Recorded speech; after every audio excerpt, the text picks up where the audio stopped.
Imagine staring at a standard, like, plastic wall switch in your living room, right? And then realizing it costs $600.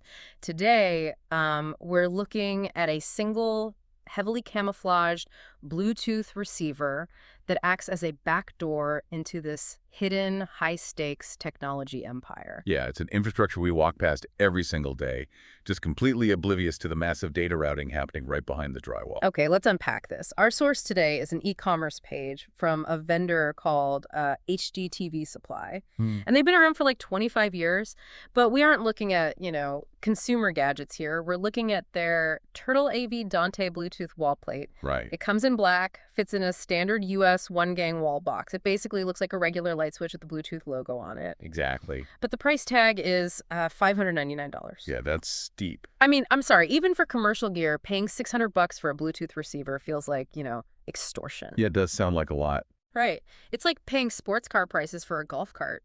What is physically inside this piece of plastic to justify that? Well, what's fascinating here is a single word in the product title, and that's Dante. Okay. That word fundamentally changes, what this object is. This isn't just taking an analog audio signal and pushing it down a copper wire to a speaker.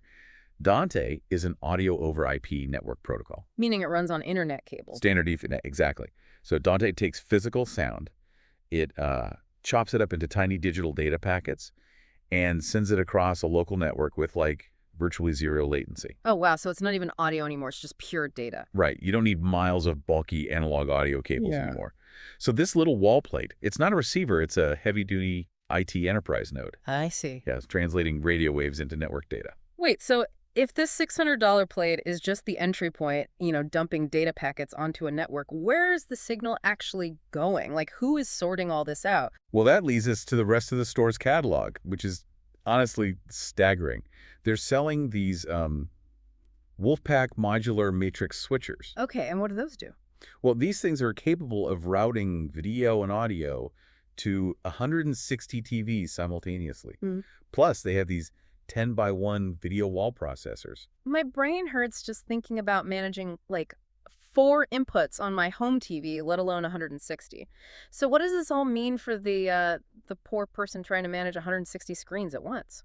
Well, think about a standard HDMI splitter you might have at home. Yeah, I have one for my gaming consoles. Right, and it acts kind of like a megaphone, one voice shouting the exact same signal to a few screens. Right, everybody gets the exact same picture. Exactly. But a modular matrix is like a massive automated telephone switchboard.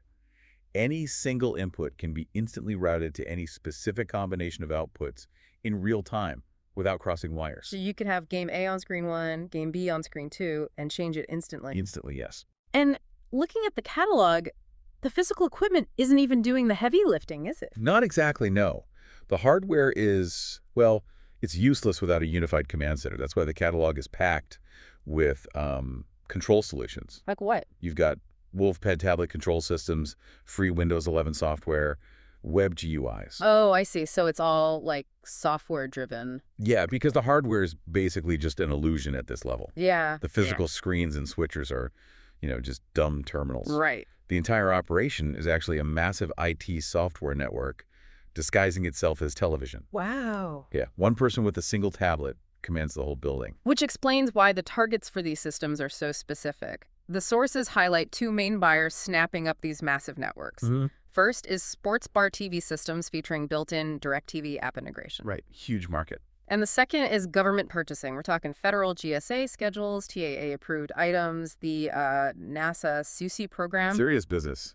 It really is. It's like looking at the hidden nervous system of a city. The average person walks in, sees a game playing at a bar or a briefing on a screen, and has no idea there is a massive Wolfpack matrix humming in an IT closet down the hall. Yeah, and if we connect this to the bigger picture, both of those environments, a massive commercial sports bar and a federal government building, they share one absolute requirement. Which is? Uncompromising reliability. Oh, sure. Right? A drop Bluetooth connection at a backyard barbecue is mildly annoying. Yeah. But for these buyers, they are paying for guaranteed continuous uptime. So it's basically risk mitigation. Completely. The $600 price tag isn't for the plastic. It's the premium paid for the engineering that ensures the switchboard never crashes. Yeah, that makes sense. Once you realize those screens are just endpoints on a massive IT grid, you stop seeing TVs and start seeing network nodes. That is wild. Next time you easily pair your phone to a commercial speaker system, or you're staring at a perfectly synchronized 10-screen video wall, remember you're just looking at the visible tip of the iceberg. Exactly. Which leaves us with this final thought to mull over. We started with a single, unassuming plastic wall plate that costs $599. Mm-hmm. If that is just one tiny endpoint in a, 160-screen matrix system, what is the staggering true financial cost of the invisible data and AV infrastructure we casually interact with every single day?